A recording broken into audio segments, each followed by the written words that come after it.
بسم الله الرحمن الرحيم. إن الحمد لله نحمده تعالى ونستعينه ونستغفره ونعوذ بالله من شرور أنفسنا وسيئات أعمالنا.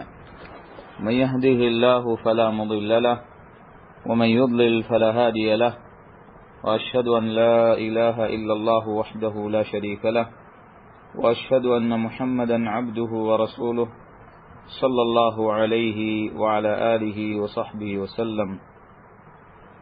يا أيها الناس اتقوا ربكم الذي خلقكم من نفس واحدة وخلق منها زوجها وبث منهما رجالا كثيرا ونساء، واتقوا الله الذي تساءلون به والأرحام إن الله كان عليكم رقيبا.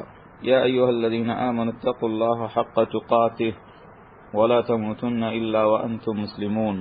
يا أيها الذين آمنوا اتقوا الله وقولوا قولا سديدا يصلح لكم أعمالكم ويغفر لكم ذنوبكم، ومن يطع الله ورسوله فقد فاز فوزا عظيما. أما بعد، فإن أصدق الحديث كتاب الله، وخير الهدى هدى محمد صلى الله عليه وآله وسلم، وشر الأمور محدثاتها، وكل محدثة بدعة، كل بدعة ضلالة، وكل ضلالة في النار. أيها الناس عباد الله، அன்புமிக்க சகோதரர்களே, அல்லாஹ் தபாரக வ தஆலா தன்னுடைய திரு குர்ஆனில் கூறுகிறான், சூரத்து தௌபாவில், இன்ன இத்தஷ ஷுஹூரி இன்தல்லாஹி 12 ஷஹ்ரன் ஃபீ கிதாபில்லாஹி யௌம ஹலகஸ் ஸமாவாதி வல் அர்த மின்ஹா அர்பஅத்துன் ஹுரும் ذلك الدين القيم فلا تظلموا فيهن أنفسكم. இந்த ஆயத்தில் அல்லாஹ் தபாரக வ தஆலா கூறுகிறான், அதனுடைய கருத்து என்னவென்றால், நிச்சயமாக மாதங்களுடைய எண்ணிக்கை அல்லாஹ்விடத்தில் 12 மாதங்களாக இருக்கின்றன. அந்த 12 மாதங்களில் 4 மாதங்கள் புனிதமாக்கப்பட்ட ஹராமாக்கப்பட்ட மாதங்களாக இருக்கின்றது. அல் அஷ்ஹுருல் ஹுரும். இன்ன இத்தஷ ஷுஹூர் இன்தல்லாஹ் 12 ஷஹ்ரன் யௌம ஹலகஸ் ஸமாவாதி வல் அர்த். இந்த விடயத்தை அல்லாஹ் எப்பொழுது நியமித்தான் என்றால், அல்லாஹ் எப்பொழுது வானங்களையும் பூமிகளையும் படைத்தானோ அந்த நாளிலேயே அல்லாஹ் சுப்ஹானஹு வ தஆலா இதை நியமித்து விட்டான். அல்லாஹ்விடத்தில் 12 மாதங்கள், இதுதான் மாதங்களுடைய எண்ணிக்கை. அதிலே 4 மாதங்கள் அல்லாஹ்விடத்தில் ஹராமாக்கப்பட்ட புனிதமான மாதங்களாக இருக்கின்றன என்று அல்லாஹ் கூறுகிறான். ذَلِكَ الدِّينُ الْقَيِّمُ. இதுதான் நேரான தீன், நேரான வழி. அதாவது முக்கியமாக இந்த இடத்தில் அல்லாஹ்வுடைய கட்டளையை ஏற்றுக்கொண்டு அல்லாஹ் சுப்ஹானஹு வ தஆலா எந்தெந்த மாதங்களை புனிதமான மாதங்களாக ஆக்கியுள்ளானோ அந்த மாதங்களை நாங்களும் புனிதமாக கருதி எந்த விடயம் ஹராமாக்கப்பட்டதோ அவைகளை தவிர்ந்து நாங்கள் நடக்க வேண்டும். ذَلِكَ الدِّينُ الْقَيِّمُ فَلَا تَظْلِمُوا فِيهِنَّ أَنفُسَكُمْ. எனவே அல்லாஹ் கூறுகிறான், எனவே நீங்கள் இந்த மாதங்களில் உங்களுக்கு நீங்களே தீங்குகளை அநியாயங்களை இழைத்துக் கொள்ள வேண்டாம்.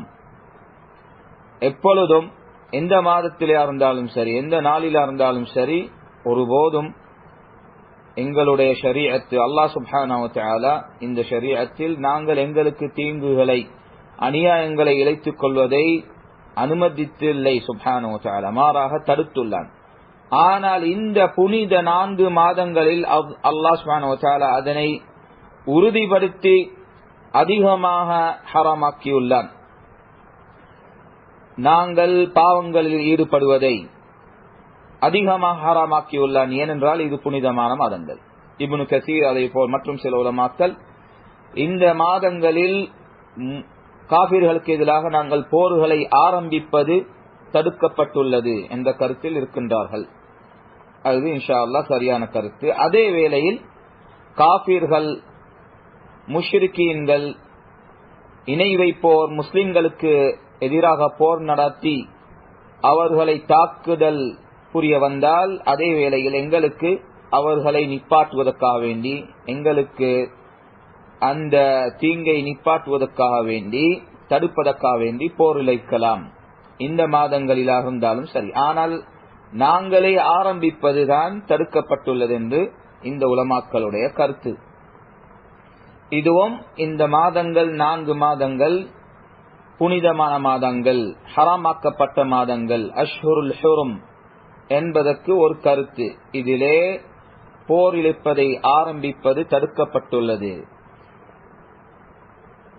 ஃபலா தظلموا فيهن انفسكم. எனவே நீங்கள் இந்த மாதங்களில் முக்கியமாக உங்களுக்கு தீங்குகளை அநியாயங்களை செய்து கொள்ள வேண்டாம், பாவங்களில் ஈடுபட்டு என்று அல்லாஹ் கூறுகிறான் சுப்ஹானஹு வ தஆலா.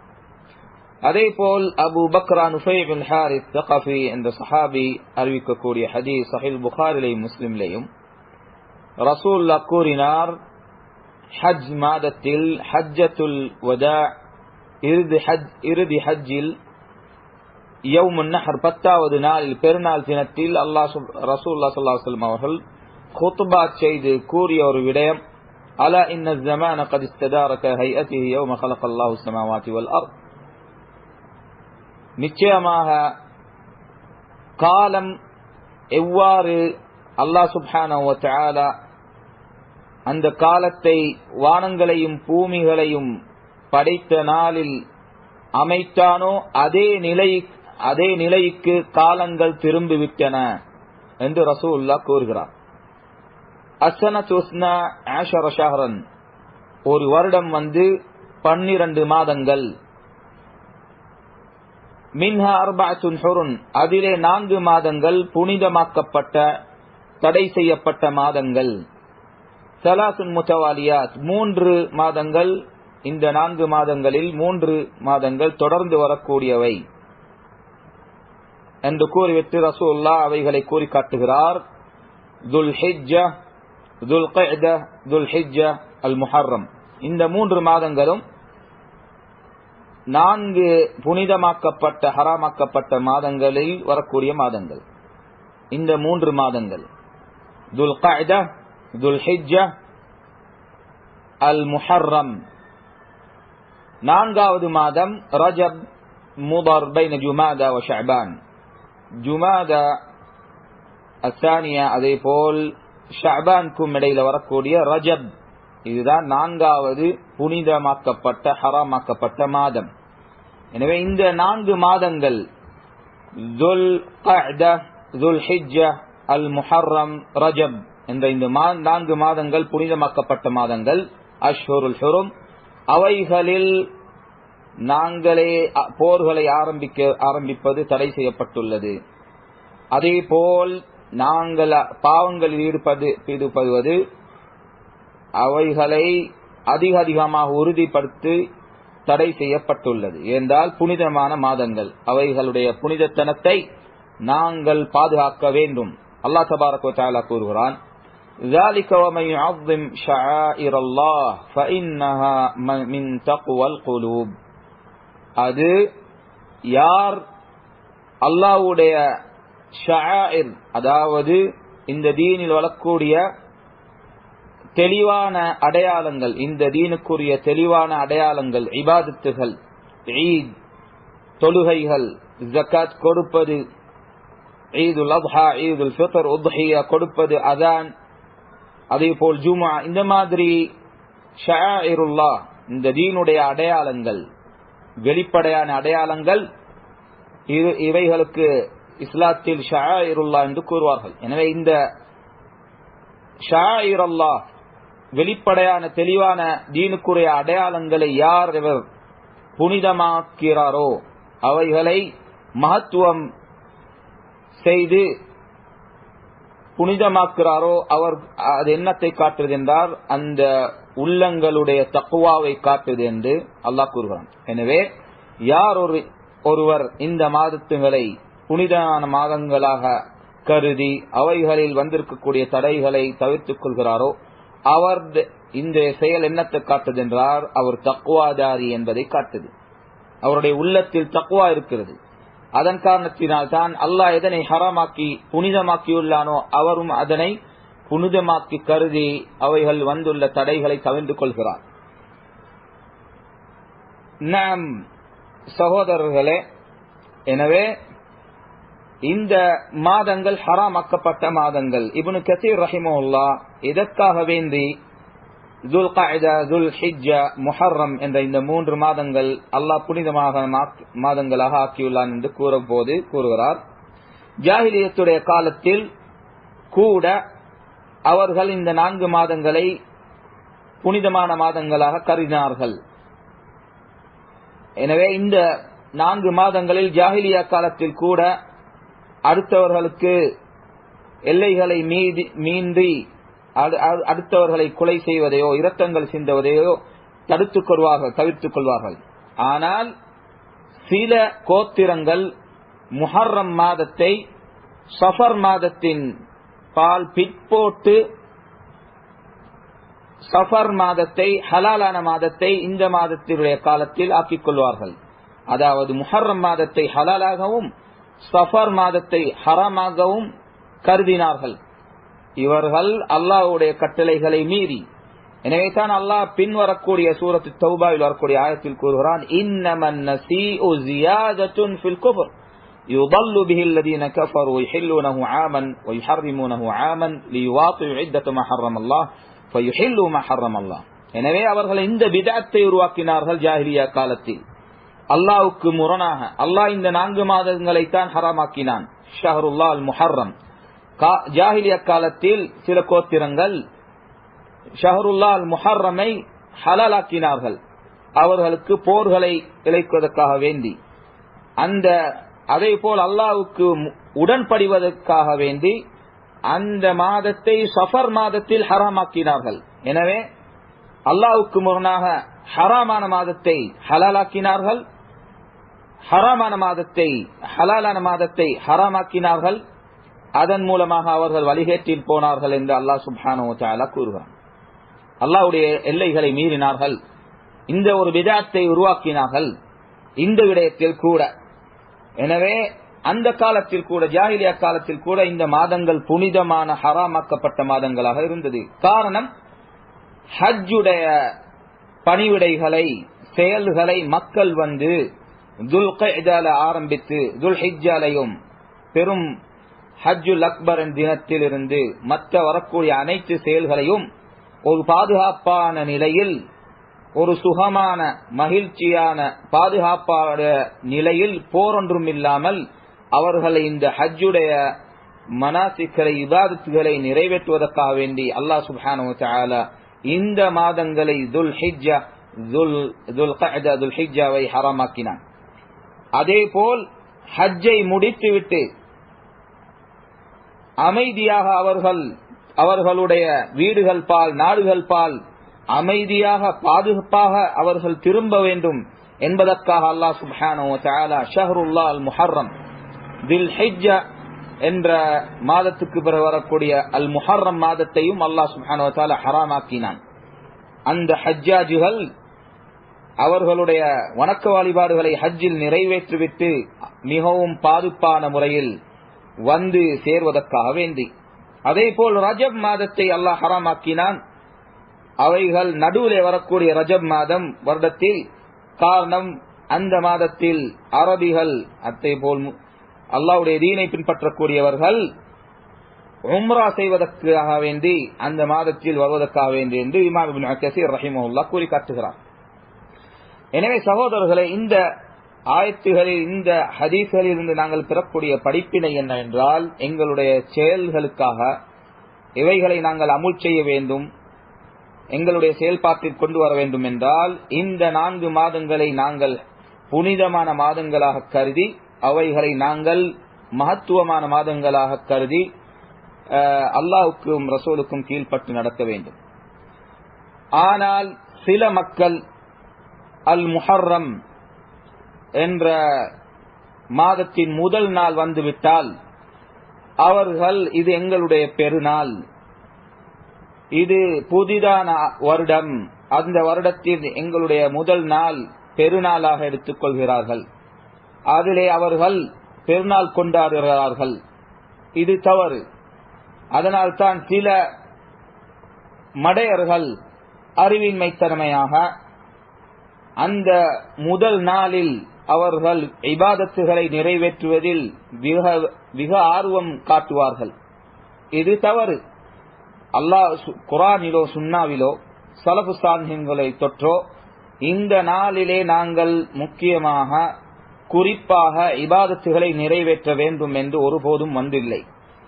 அதேபோல் இந்த நாளை நாங்கள் ஈத் பெருநாளாக எடுத்துக்கொள்ள வேண்டும் என்பதற்கும் ஒரு ஆதாரமும் இல்லை. ஆனால் ஹிஜ்ரி வருடம் என்பது சஹாபாக்கள் அவர்கள் ரலியல்லாஹு அன்ஹும் அவர்களால் உருவாக்கப்பட்ட ஹிஜ்ரி கேலண்டர், ஹிஜ்ரி வருடம். அது எப்பொழுது என்றால் ரசூலுல்லாஹ்வுடைய ஹிஜ்ரத்துக்கு பிறகு 17வது ஆண்டில் உமர் ரலியல்லாஹு அன்ஹு அவர்களை சில நபர்கள் கேட்டார்கள், உங்களிடத்திலிருந்து எங்களுக்கு கடிதங்கள் வருது, அதிலே ஒரு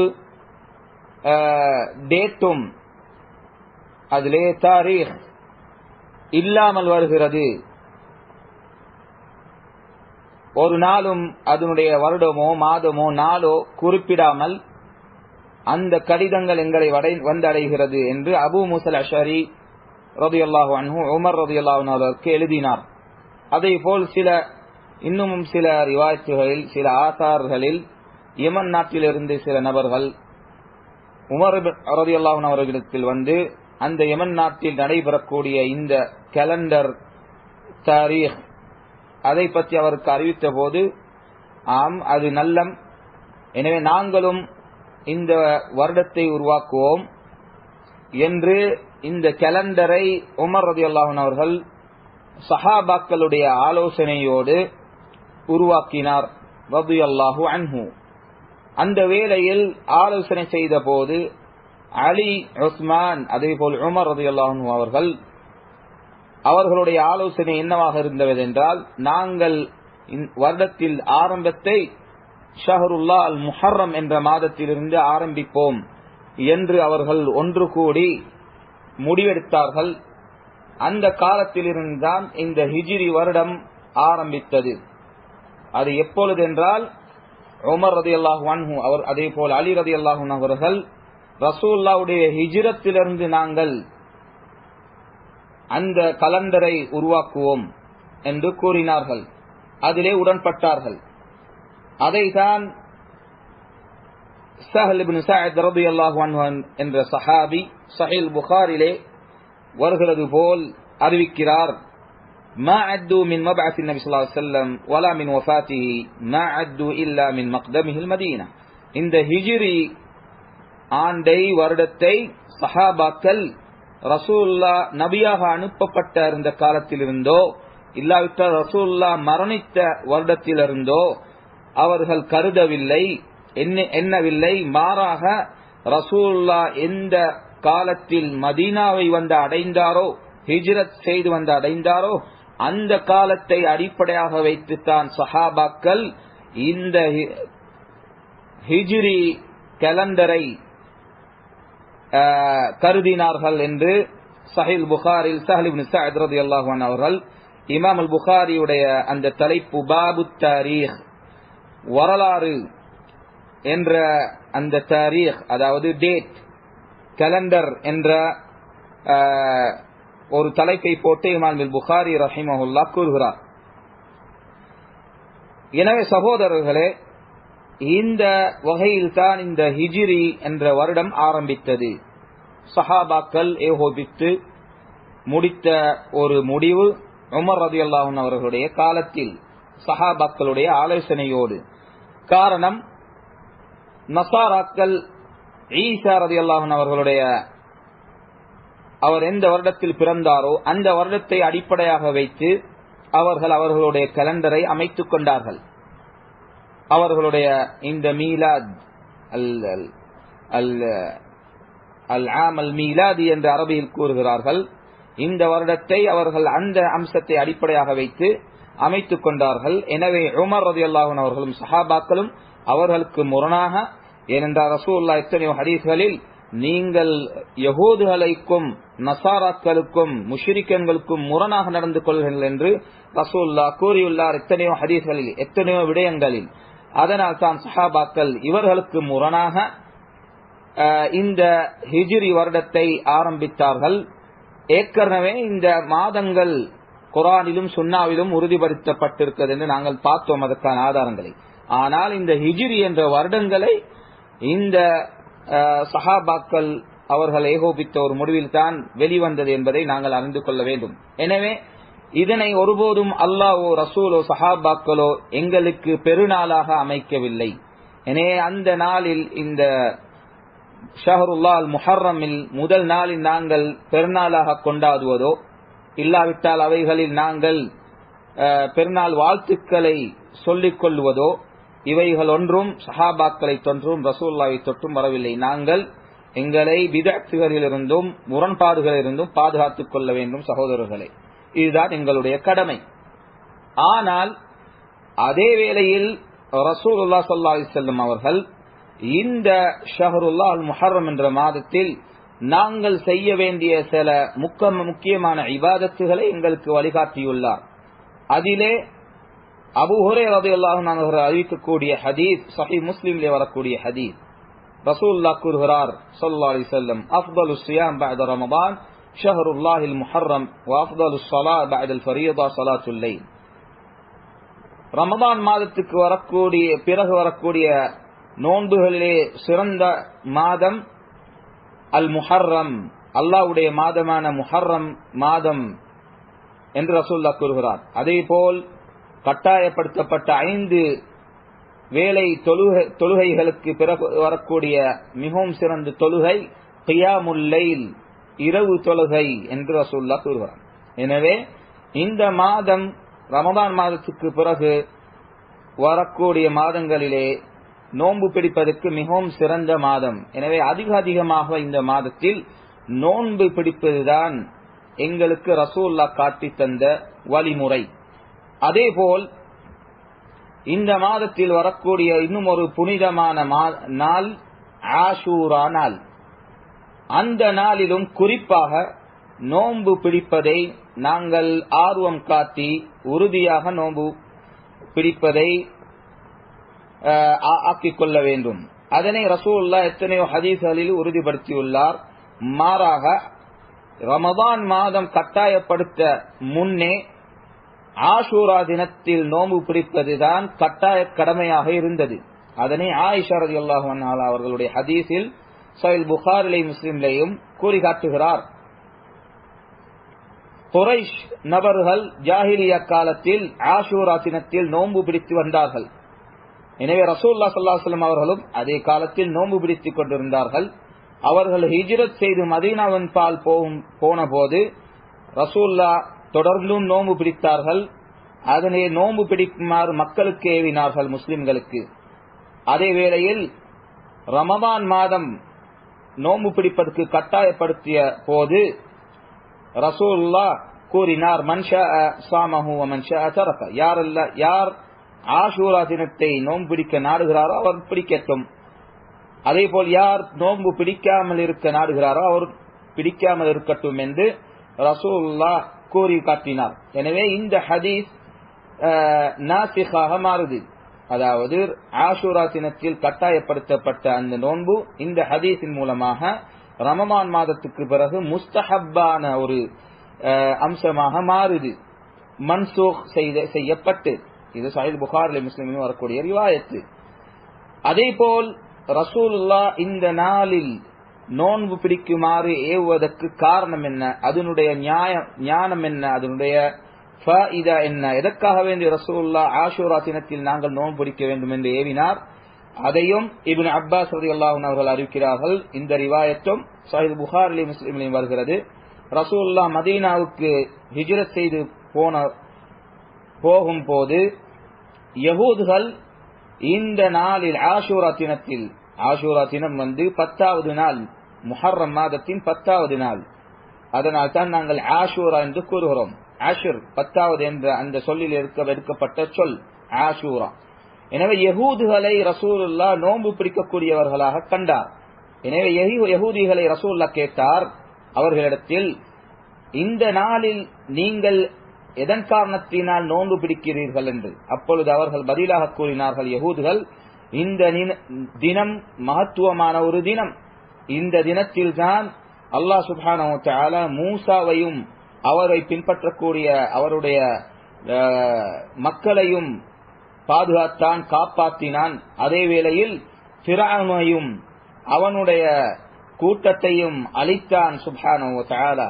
எனவே மூசா அவர்கள் அல்லாஹ்வுக்கு நன்றி செலுத்துபவராக நோன்பு பிடித்தார். எனவே நாங்களும் இந்த தினத்தில் நோன்பு பிடிக்கிறோம் என்று யஹூதுகள் கூறின போது ரசூலுல்லாஹ் அதுக்கு பதிலாக, நஹ்னு அஹக்கு வ அவுலா பிமீஸா மின்கும், நாங்கள் உங்களை விட உரிமைப்பட்டவர்கள், உங்களை விட மூசாவின் பால் நெருங்கியவர்கள், உங்களை விட உரிமைப்பட்டவர்கள் என்று கூறிவிட்டு ரசூலுல்லாஹ் அந்த தினத்தில் நோன்பு பிடித்தார். அதே போல் மக்களையும் முஸ்லிம்களையும் நோன்பு பிடிக்குமாறு மதீனாவில் ஏவினார் என்று இந்த ஹதீஸ்லயும் சஹீஹ் புகாரி முஸ்லிம் வந்திருக்கு. எனவே இந்த தினம் எதற்காக வேண்டி மூசா அலைஹிஸ்ஸலாம் அவர்கள் நோன்பு பிடித்தார்கள்? அல்லாஹ்வுக்கு நன்றி செலுத்துவதற்காக வேண்டி. என்றால் அல்லாஹ் அவரை காப்பாற்றினார், அவரையும் அவருடைய கூட்டத்தினரையும். அதனால் தான் ரசூலுல்லாஹ்வும் மூசா அலைஹிஸ்ஸலாம் அவர்களை பின்பற்றி அவரின் பால் நெருக்கம் காட்டுவதற்காக வேண்டி, உரிமை காட்டுவதற்காக வேண்டி இந்த தினத்தில் நோன்பு பிடிக்குமாறு ஏவினார். அதே வேளையில் ரசூலுல்லாஹ் ஸல்லல்லாஹு அலைஹி வஸல்லம் அவர்களுக்கு கூறப்பட்டது, இந்த தினம் ஆஷூரா தினம் யஹூதுகளும் நசாராக்களும் மகத்துவப்படுத்தக்கூடிய ஒரு தினம் என்று ரசூலுல்லாஹ்வுக்கிட்ட கூறப்பட்ட போது அவர் கூறினார், இன்ஷா அல்லாஹ் வரக்கூடிய வருடத்தில் நாங்கள் 9வது நாளையும் சேர்த்து நோன்பு பிடிப்போம் என்று ரசூலுல்லாஹ் கூறினார். இது சஹீஹ் முஸ்லிம்லே இப்னு அப்பாஸ் உடைய ரிவாயத்திலே வரக்கூடியது. எனவே யஹூதுகளுக்கும் நசாராக்களுக்கும் முரணாக நாங்கள் 9வது நாளையும் 10வது நாளோடு சேர்த்து ஆஷூராவுடைய சேர்த்து நாங்கள் நோன்பு பிடிப்பதுதான் ரசூலுல்லாஹ்வுடைய வழிகாட்டல். அதனால் தான் இப்னு அப்பாஸ் ரலியல்லாஹு அன்ஹு அவர் கூறுகிறார், சுனனுல் பைஹக்கிலையும் முஸன்னஃப் அப்துர் ரஸாக்லையும் சஹீஹான சனதோட வரக்கூடிய ஒரு அஸர், இப்னு அப்பாஸ் கூறுகிறார், சூமு தாஸிஅ வல் ஆஷிர் காலிஃபுல் யஹூத், நீங்கள் 9வதும் 10வதும் தினத்தையும் நோன்பு பிடித்து யஹூதுகளுக்கு முரணாக நடந்து கொள்ளுங்கள் என்று இப்னு அப்பாஸ் கூறுகிறார். இதுதான் ரசூலுல்லாஹ்வுடைய வழிகாட்டல். இந்த மாதத்தில் இதைத்தான் நாங்கள் செயல்படுத்த வேண்டும், இந்த இபாதத்களை தான் நாங்கள் அமுல் செய்ய வேண்டும். ஆனால் 14வது நாளை நாங்கள் நோன்பு பிடிக்க வேண்டுமா? அது இப்னு அப்பாஸுடைய ஒரு ஹதீஸிலே வந்துள்ளது. ரசூலுல்லாஹ் 9வது தினத்தை இல்லாவிட்டால் 11வது தினத்தை நோன்பு பிடிக்குமாறு கூறியிருந்தார். அந்த ஹதீஸில் ஒரு பலகீனத்தனமான ஒரு காரணம் இருக்கிறது.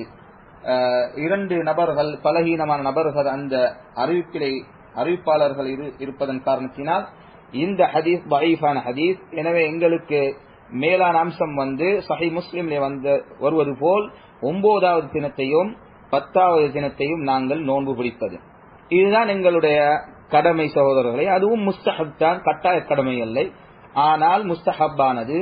அதே வேளையில் ரசூலுல்லாஹ் இன்னும் ஒரு ஹதீஸில் அந்த நாளில் நோன்பு பிடிப்பதன் பலனை கூறி காட்டுகிறார். அதனுடைய ஃபாயிதா என்ன? ரசூலுல்லாஹ் கூறுகிறார், யௌம் ஆஷூரா சியாம் யௌம் ஆஷூரா அஹ்தஸிபு அலல்லாஹ் அன் யுகஃபிர ஸனத்தல் மாதியா. ஆஷூரா தினத்தில் நோன்பு பிடிப்பதை அல்லாஹ் சுப்ஹானஹு வ தஆலா எங்களுடைய சென்ற வருடத்துக்கு பரிகாரமான ஒரு அம்சமாக அமைப்பான் என்று நான் கருதுகிறேன். ஆஷூரா தினத்தில் நோன்பு பிடிப்பதை எங்களுடைய சென்ற வருடத்துக்கு ஒரு பரிகாரமான, அதாவது எங்களுடைய பாவ மன்னிப்புகளை, சென்ற வருடத்தின் பாவங்களுக்கு மன்னிப்பு பெற்று தரக்கூடிய ஒரு அம்சமாக நான் அல்லாஹ்விடத்தில் இருந்து கருதுகிறேன், எதிர்பார்க்கிறேன் என்று ரசூலுல்லாஹ் கூறி காட்டினார். எனவே இது ஒரு பெரிய மகத்துவமான ஒரு அஜ்ர், சவாப், கூலி. இந்த நாளில் நாங்கள் நோன்பு பிடித்தால் சென்ற வருடத்துக்கு அந்த ஒரு பரிகாரமாக இருக்கும். எவ்வாறு அரஃபா தினத்தில் நாங்கள் நோன்பு பிடித்தால் சென்ற வருடத்துக்கும் வரக்கூடிய வருடத்துக்கும் ஒரு பரிகாரமாக இருக்குமோ, அதே போல் இந்த யௌம் ஆஷூராவில் நாங்கள் நோன்பு பிடித்தால் சென்ற வருடத்துக்கு மாத்திரம் ஒரு பரிகாரமாக அமையும் சகோதரர்களே. எனவே இந்த தினங்களில் நாங்கள் நோன்பு பிடிப்பதை ஆர்வம் காட்டி கவனமாக கருதி நோன்பு பிடிப்போம் இன்ஷா அல்லாஹு தஆலா. எனவே இந்த மாதத்தில் இதைத்தான் நாங்கள் செய்ய வேண்டும், எது நோன்பு பிடிப்பது.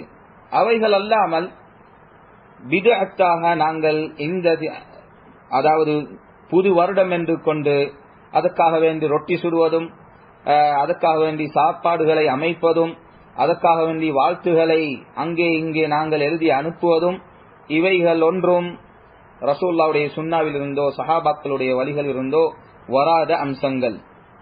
அதேபோல் பித்அத்வாதிகள் இந்த மாதத்தில் சில பித்அத்களை உருவாக்கியுள்ளார்கள். அதிலே முக்கியமாக ஷியாக்களும் ராஃபிதாக்களும் இந்த மாதத்தில் ஆஷூரா தினத்தை அதிலே ஒரு துக்கம் காட்டக்கூடிய ஒரு தினமாக அமைத்துக் கொள்கிறார்கள். காரணம், ஹுசைன் ரலியல்லாஹு அன்ஹு அவர்கள் இந்த ஆஷூரா தினத்தில் தான் கொலை செய்யப்பட்டார்கள்.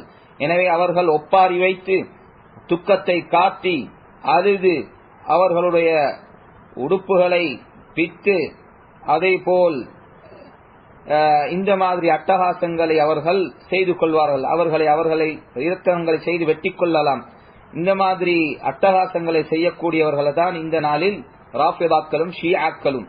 அதே வேளையில் சஹாபாக்களை ஏசி சஹாபாக்களுக்கு அவர்கள் லஅனத் செய்து இந்த நாளை ஒரு துஷ்டமான ஒரு நாளாக ஆக்கிக் கொள்ளக்கூடியவர்கள் தான் இந்த ராஃபிதாக்கள். அதே வேளையில் மறுபக்கத்தில் இவர்களுக்கு எதிராக நாசுபியாக்கள் இந்த நாளை பெருநாள் தினமாக கொண்டு புது ஆடைகளை அணிந்து சாப்பாடுகளை உருவாக்கி உதுஹியாவில் ஒரு பங்கை இந்த நாளுக்கென்று வைத்துக் கொண்டு பெருநாளாக கொண்டு அவர்களுடைய மகிழ்ச்சிகளை வெளிப்படுத்துகிறார்கள். நாசுபியா என்ற இன்னும் நபர்களும் அதேபோல் அவர்கள் சுன்னாவை சேர்ந்தவர்கள் என்று கூறக்கூடிய மடையர்களும் இந்த மாதிரி மடத்தனமான அம்சங்களை உருவாக்குகிறார்கள். இதுவும் பித்அத்தான அம்சங்கள். மாறாக நாங்கள் மேல கூறி காட்டியது போல் ரசூலுல்லாஹ்வுடைய வழிகாட்டு என்ன, சஹாபாக்களுடைய வழிகாட்டலை நாங்கள் பின்பற்றி வருவதுதான் அஹ்லு சுன்னா வல் ஜமாஅத்துடைய நேர்வழி, அவர்களுடைய உபதேசம். அதே வேளையில் சகோதரர்களே, இந்த ஹிஜ்ரி ஆண்டை அமைத்து வைத்தார்கள் சஹாபாக்கள். அதற்கு காரணமாக ஹிஜ்ராவை அவர்கள் கருதினார்கள். ரசூலுல்லாஹ் எந்த வருடத்தில் பிறந்தார், ரசூலுல்லாஹ் எந்த வருடத்தில் நபியாக ஆக்கப்பட்டார், ரசூலுல்லாஹ் எந்த வருடத்தில் மரணித்தார், அந்த வருடங்களை அவர்கள் கருதாமல் மாறாக ஹிஜ்ரத்தை கருதினார்கள்.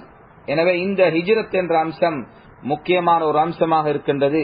அதனை நாங்கள் நினைவு கோர வேண்டும். அதிலே வரக்கூடிய படிப்பினைகளை நாங்கள் எடுத்துக்கொள்ள வேண்டும். ஹிஜ்ரா இந்த இஸ்லாமிய சரித்திரத்தில் இஸ்லாமிய வரலாற்றில் வரக்கூடிய முக்கியமான ஒரு நிகழ்ச்சி தான் இந்த ஹிஜ்ரத் என்ற நிகழ்ச்சி.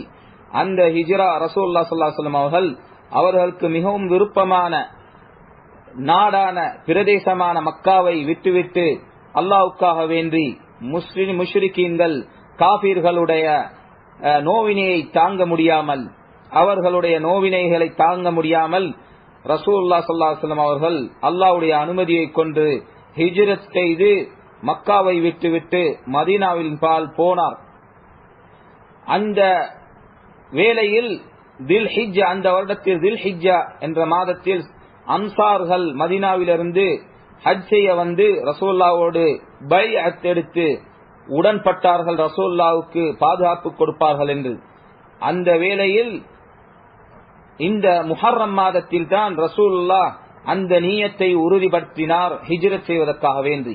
இதன் காரணத்தினால்தான் உலமாக்கள் கூறுகிறார்கள், இந்த காரணத்தை காரணமாக வைத்துத்தான் உமர் ரலியல்லாஹு அன்ஹு அவர்களும் மற்ற சஹாபாக்களும் முஹர்ரம் மாதத்தை அவர்கள் ஹிஜ்ரி வருடத்தின் ஆரம்பமான மாதமாக அமைத்தார்கள். இல்லாவிட்டால் ரசூலுல்லாஹ் ஹிஜ்ரத் செய்தது ரசூலுல்லாஹ் மதீனாவை அடைந்தது ரபீஉல் அவ்வல் என்ற மாதத்தில். அவர்கள் முஹர்ரம் மாதத்தில் ஹிஜ்ரத் செய்யவில்லை. அதேபோல் முஹர்ரம் மாதத்தில் மதீனாவை வந்து அடையவும் இல்லை. மாறாக ரசூலுல்லாஹி ஸல்லல்லாஹு அலைஹி வஸல்லம் ஸஹீஹ் புகாரிலே வருவது போல் ரபீஉல் அவ்வல் மாதத்தில் தான் மதீனாவை வந்து அடைந்தார். ஆனால் ரசூலுல்லாஹ் அந்த அன்சார்களோடு உடன்பட்ட பிறகு முதல் மாதம் தில்ஹிஜ்ஜாக்கு பிறகு வரக்கூடியது முதல் ஆரம்பிக்கப்பட்ட முதல் மாதம் ரசூலுல்லாஹ் தீர்மானித்ததுக்கு பிறகு ஹிஜ்ரத் செய்வதற்கு முதல் மாதம் ஷஹ்ருல்லாஹ் முஹர்ரமாக இருந்தது. அந்த மாதத்தில் தான் ரசூலுல்லாஹ் தன்னுடைய நியத்தை உறுதியாக்கினார், அவர் ஹிஜ்ரத் செய்வார் என்று. எனவேதான் சஹாபாக்கள் முஹர்ரம் என்ற மாதத்தை முதல் மாதமாக கருதினார்கள் இந்த ஹிஜ்ரி வருடத்துக்கு என்று. இமாம் அல்-ஹாஃபிஸ் இப்னு ஹஜர் இதுதான் வரக்கூடிய சொல்லி காட்டப்பட்ட காரணங்கள் மிகவும் பொருத்தமான காரணம் என்று அல்-ஹாஃபிஸ் இப்னு ஹஜர் ரஹிமஹுல்லாஹ் ஃபத்ஹுல் பாரி என்ற நூலில் கூறி காட்டுகிறார். இதுதான் காரணம். எனவே சகோதரர்களே, ஹிஜ்ரா என்ற அம்சம் இந்த வரலாற்றில் இஸ்லாமிய சரித்திரத்தில் ஒரு முக்கியமான ஒரு நிகழ்ச்சி. அதிலே எத்தனையோ பலன்கள் இருக்கின்றது. அதிலே முக்கியமாக அல்லாஹ்வுடைய கட்டளையை நாங்கள் நிறைவேற்றுவது. அல்லாஹ் தபாரக வ தஆலா எங்களுக்கு கூறுகிறான் சுப்ஹானஹு வ தஆலா தன்னுடைய திருமறையில், யா இபாதி இன் அர்தி வாசிஅத்துன் ஃபய்யா ஃபஅபுதூன், என்னுடைய அடிமைகளே, அடியாளர்களே, நிச்சயமாக என்னுடைய இந்த பூமி விசாலமான பூமியாக இருக்கின்றது, எனவே நீங்கள் என்னை மாத்திரமே வணங்குங்கள் என்று அல்லாஹ் கூறுகிறான். அதனுடைய கருத்து என்னவென்றால், உங்களுக்கு உங்களுடைய நாடுகளில், தாய் நாடுகளில் உங்களுக்கு அல்லாஹ்வை வணங்க முடியாவிட்டால், உங்களுடைய தீனை நிறைவேற்ற நிலைநாட்ட இயலாமல் போனால், உங்களுடைய கடமை அல்லாஹ்வுடைய பூமி விசாலமான பூமி, உங்களுக்கு எங்கேயெல்லாம் போய் அல்லாஹ்வுக்கு அந்த கடமையை செய்ய முடியுமோ அந்த இடத்துக்கு போய் ஹிஜ்ரத் செய்து நீங்கள் உங்களுடைய தீனை நிலைநாட்டுங்கள் என்று அல்லாஹ் கூறுகிறான். இதைதான் ரசூலுல்லாஹி ஸல்லல்லாஹு அலைஹி வஸல்லம் அவர்கள் இந்த கட்டளையை நிலைநாட்டினார்கள்.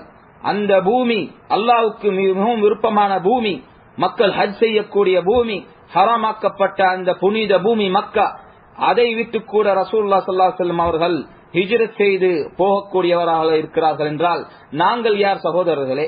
எங்களுடைய தாய் நாடுகளா எங்களுக்கு பெரிது? அல்லாஹ்வுடைய தீன் முக்கியம் அல்லவா? அல்லாஹ்வுடைய தௌஹீத் முக்கியம் அல்லவா? எங்களுடைய மக்களுக்கு, எங்களுடைய பிள்ளைகளுக்கு ஒரு இஸ்லாமிய ஒரு சூழலில் அவர்கள் வளருவது முக்கியம் அல்லவா?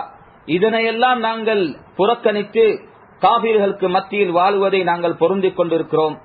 இது அல்லாஹ்வுக்கு பொருத்தமானதா இல்லையா என்று நாங்களே எங்களை கேட்டுக்கொள்ள வேண்டும்.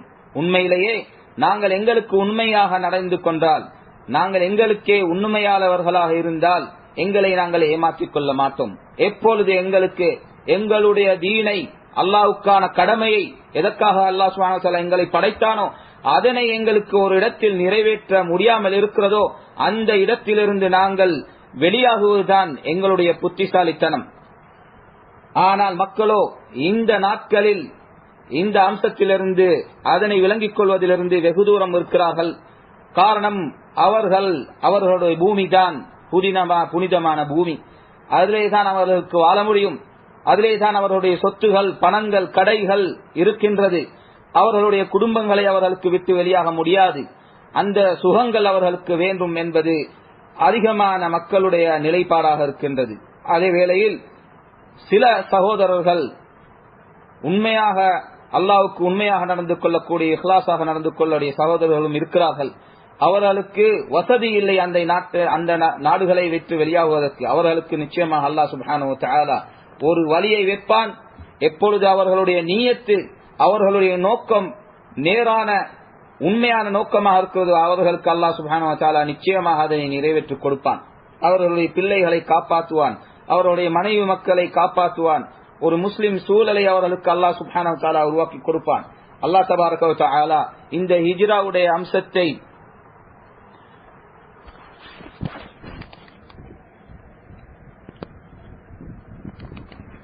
அதனால் தான் அல்லாஹ் தபாரக வ தஆலா இந்த ஹிஜ்ரா என்ற அம்சத்துடைய சிறப்பை அல்லாஹ் சுப்ஹானஹு வ தஆலா அதற்குரிய மேலான கூலியை அல்லாஹ் தபாரக வ தஆலா சூரத்துன் நிசாவில் கூறி காட்டுகிறான்.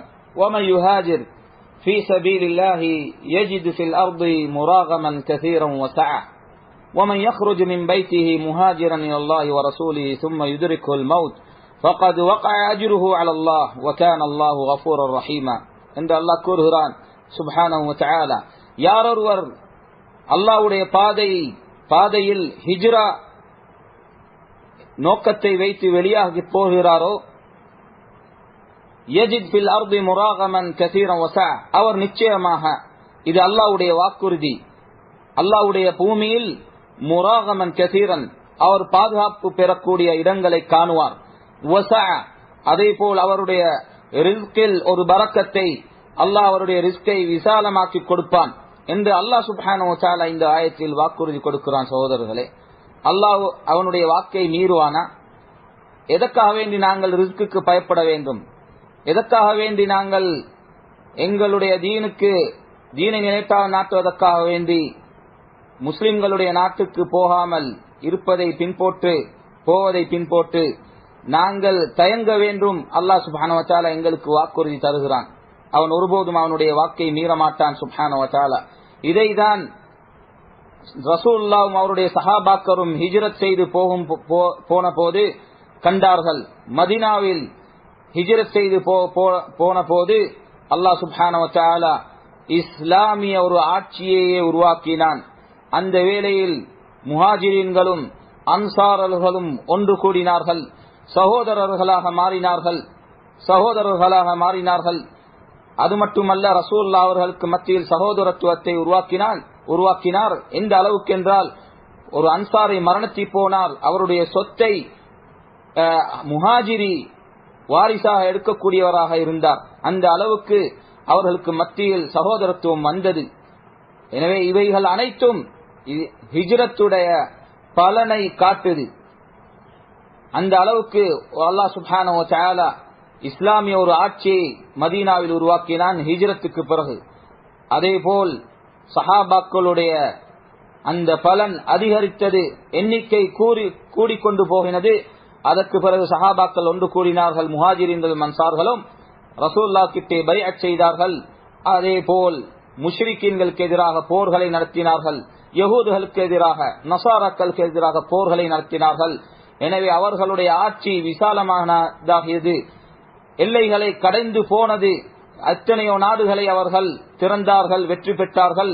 திரும்ப மக்காவுக்கு அவர்களுடைய தலைகளை தூக்கியவர்களாக, முஷ்ரிக்கீன்களை இழிவுபடுத்தியவர்களாக திரும்ப மக்காவுக்கு வந்தார்கள்.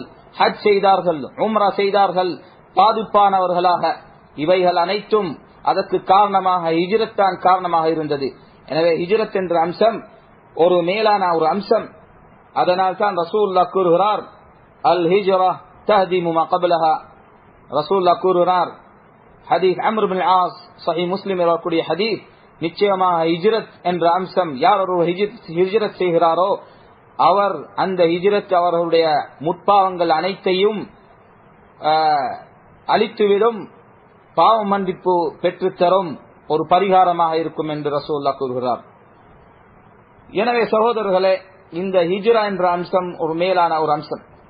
இதனைத்தான் நாங்கள் நினைவுக்கு கொள்ள வேண்டும், நினைவு கூற வேண்டும். இந்த ஹிஜ்ரி கேலண்டரை நாங்கள் ஆரம்பிக்கும் போது இதற்காக வேண்டிதான் உமர் ரலியல்லாஹு அன்ஹு அவர்கள் ஹிஜ்ரத்தை அடிப்படையாக வைத்து ஹிஜ்ரி கேலண்டரை உருவாக்கினார். நசாராக்களுக்கு முரணாக. அதே வேளையில் ரசூலுல்லாஹ் ஸல்லல்லாஹு அலைஹி வஸல்லம் அவர்கள் இன்னும் ஒரு ஹதீஸில் ஹிஜ்ரத் என்ற அம்சம் இரண்டு அம்சம் என்று ரசூலுல்லாஹ் கூறுகிறார். அதனை முஆவியா, அப்துர்ரஹ்மான் இப்னு அவுஃப், அப்துல்லாஹ் இப்னு அம்ர் இப்னு ஆஸ் ரலியல்லாஹு அன்ஹு அவர்கள், இந்த மூன்று சஹாபிமார்களும் அறிவிக்கக்கூடிய ஹதீஸ், சுனன் முஸ்னத் அஹ்மதிலே வரக்கூடிய ஹதீஸ், ஹஸனான ஹதீஸ், ஷேக் அல்பானி ஹஸன் என்று கூறக்கூடிய ஹதீஸ். ரசூலுல்லாஹ் கூறுகிறார், இன்னல் ஹிஜ்ரத கஸ்லதான் இஹ்தாஹுமா அன் தஹ்ஜுர ஸய்யாத் வல்-உக்ரா அன் துஹாஜிர இலல்லாஹி வ ரசூலிஹி ولا تنقطع الهجرة ما تقبلت التوبة ولا تزال التوبة مقبولة حتى تطلع الشمس من المغرب فإذا طلعت طبع على كل قلب بما فيه وكفي الناس من العمل. இந்த ஹதீஸ் ரசூலுல்லாஹ் கூறுகிறார், நிச்சயமாக ஹிஜ்ரத் என்பது இரண்டு அம்சங்களாகும். அதிலே முதலாவது அம்சம், நீ பாவங்களை விற்றும் ஒதுங்கி இருப்பது, பாவங்களிலிருந்து வெகு தூரம் இருப்பது, பாவங்களை தவிர்த்துக் கொள்வது, இதுதான் முதலாவதான ஹிஜ்ரா என்று ரசூலுல்லாஹ் கூறுகிறார். ஹிஜ்ரத்திலே இரண்டாவது அம்சம் அல்லாஹ்வின் பாலும் அவனுடைய தூதரின் பாலும் நீர் உம்முடைய நாட்டை, காபிரான நாட்டை விட்டுவிட்டு ஹிஜ்ரத் செய்து போவது என்று ரசூலுல்லாஹ் கூறிவிட்டு கூறுகிறார், நிச்சயமாக ஹிஜ்ரத் என்பது ஒருபோதும் துண்டிக்கப்பட மாட்டாது. மறுமை நாள் வரை, தௌபா எந்த நாள் வரைக்கு அல்லாஹ்விடத்தில் ஏற்றுக்கொள்ளப்படுமோ அந்த தினம் வரை ஹிஜ்ரத் என்ற அம்சம் துண்டிக்கப்பட மாட்டாது. தௌபா என்பது சூரியன் மறுபக்கத்திலிருந்து உதிய காற்றிலும் அல்லாஹ்விடத்தில் ஏற்றுக்கொள்ளப்படும். அதாவது மறுமை தினம் வரை இந்த தௌபா ஏற்றுக்கொள்ளப்படும். அந்த தௌபா ஏற்றுக்கொள்ளப்படக்கூடிய காலங்களில் ஹிஜ்ரத் ஒருபோதும் துண்டிக்கப்பட மாட்டாது என்று ரசூலுல்லாஹ் ஸல்லல்லாஹு அலைஹி வஸல்லம் அவர்கள் கூறியுள்ளார்கள். எனவே இந்த ஹிஜ்ரத் என்ற அம்சம் இந்த தீனின் முக்கியமான ஒரு வெளிப்படையான ஒரு அடையாளம். ஷஈர் மின் ஷஆயிர் தீன். அதிலிருந்து படிப்பினைகள், நிறைய படிப்பினைகள் இருக்கிறது ரசூலுல்லாஹ்வுடைய ஹிஜ்ரத்திலிருந்து. எவ்வளவு ரசூலுல்லாஹ் ஸல்லல்லாஹு அலைஹி வஸல்லம் அவர்கள் எவ்வளவோ பிரச்சனைகளை முன்னோக்கி முன்கண்டு ரசூலுல்லாஹ் ஸல்லல்லாஹு அலைஹி வஸல்லம் அவர்கள் அவைகளை தாங்கிக் கொண்டு, முஷ்ரிக்குகளுடைய நோவினைகளை தாங்கிக் கொண்டு ரசூலுல்லாஹ் தன்னுடைய தீனை நிலைநாட்டுவதற்காக வேண்டி மதீனாவின் பால் ஹிஜ்ரத் செய்து போனார். அதேபோல் சஹாபாக்கள் சிலர் ஹபஷா, அபிசீனியா என்ற நாட்டுக்கும், அதற்கு பிறகு அந்த நாட்டிலிருந்து திரும்பவும் மதீனாவுக்கு அனைத்து சஹாபாக்களும் ஹிஜ்ரத் செய்து போனார்கள். அபூ பக்கர், உமர், உஸ்மான், அலி, இந்த மாதிரி பெரும் பெரும் சஹாபாக்கள் அனைவர்களும் ஹிஜ்ரத் செய்து போனார்கள். ரசூலுல்லாஹ் ஸல்லல்லாஹு அலைஹி வஸல்லம் அவர்களை, அவருடைய ஹிஜ்ரத்தை பற்றி ஆயிஷா ரலியல்லாஹு அன்ஹா அவர்கள் சஹீஹ் புகாரியில் வருமாறு பேசும் போது கூறுகிறார், அல் முஃமினூன் கான அஹதுஹும் யஃபிரு பிதீனிஹி இலல்லாஹி வ ரசூலிஹி மகாஃபத அன் யுஃப்தன ஃபீ தீனிஹி என்று ஆயிஷா ரலியல்லாஹு அன்ஹா அவர்கள் கூறுகிறார்கள். சஹாபாக்கள் அவர்களுடைய தீனை காப்பாற்றுவதற்காக வேண்டி, பாதுகாப்பதற்காக வேண்டி அல்லாஹ்வின் பாலும் ரசூலின் பாலும் ஹிஜ்ரத் செய்து விரண்டோடக்கூடியவர்களாக இருந்தார்கள். மூமீன்கள் அந்த காலத்தில் அல்லாஹ்வை பயந்து ரசூலுல்லாஹ்வுக்கு வழிபட்டு அவர்களுடைய தீனில் ஃபித்னா வரக்கூடாது என்று ஆயிஷா ரலியல்லாஹு அன்ஹா கூறி காட்டினார். மகாஃபத அன் யுஃப்தன ஃபீ தீனிஹி, ஃபித்னா, தீனில் ஃபித்னா வரக்கூடாது, அவர் ஈமானை விட்டும் திரும்பக்கூடாது, ரசூலுல்லாஹ்வுடைய வழிகாட்டலை விட்டும் அவர் திரும்பி பிதஅத்துக்கோ குஃபுருக்கோ ஷிர்க்குக்கோ மீண்டும் திரும்பக்கூடாது என்பதை பயந்து, அந்த ஃபித்னாவை பயந்து அவர்கள் அல்லாஹ்வின் பாலும் ரசூலுல்லாஹ்வின் பாலும் விரண்டோடக்கூடியவர்களாக இருந்தார்கள். அந்த முஃமின்கள், முதல் முஃமின்கள், ஈமான்தாரிகள் சஹாபாக்கள் ரலியல்லாஹு அன்ஹு அவர்கள். இவர்கள் தான் எங்களுடைய வழிகாட்டுகள், முன்மாதிரிகள் என்பதை நாங்கள் நினைவில் வைத்துக் கொள்ள வேண்டும். அவர்களுடைய வழியை நாங்கள் பின்பற்ற வேண்டும் சகோதரர்களே. எனவே இந்த அம்சம் வரலாற்றில் ஒரு முக்கியமான ஒரு நிகழ்ச்சி, ஹிஜ்ரத் என்ற நிகழ்ச்சி. இதனை அடைப்பதாக வைத்துத்தான் உமர் ரலியல்லாஹு அன்ஹு அவர்களும் சஹாபாக்களும் ஹிஜ்ரி என்ற கலண்டரை அமைத்தார்கள், உருவாக்கினார்கள் என்பதை நாங்கள் விளங்கிக் கொள்ள வேண்டும். அதேபோல் பிதஅத்துகளையும் முரண்பாடுகளையும் இந்த நாட்களில் நாங்கள் தவிர்த்துக் கொள்ள வேண்டும். பெருநாளாகவோ அதனை கொண்டாடுவதையோ இல்லாவிட்டால் வாழ்த்துக்களை சொல்லிக் கொள்வதையோ தவிர்த்துக் கொள்ள வேண்டும்.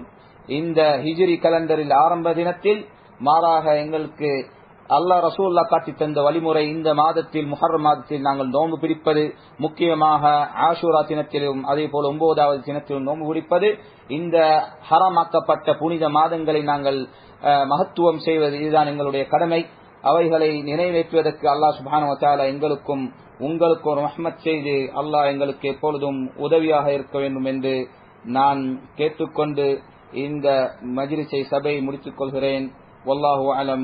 سبحانك اللهم وبحمدك أشهد أن لا إله إلا أنت أستغفرك وأتوب إليك والحمد لله رب العالمين والسلام عليكم ورحمة الله وبركاته.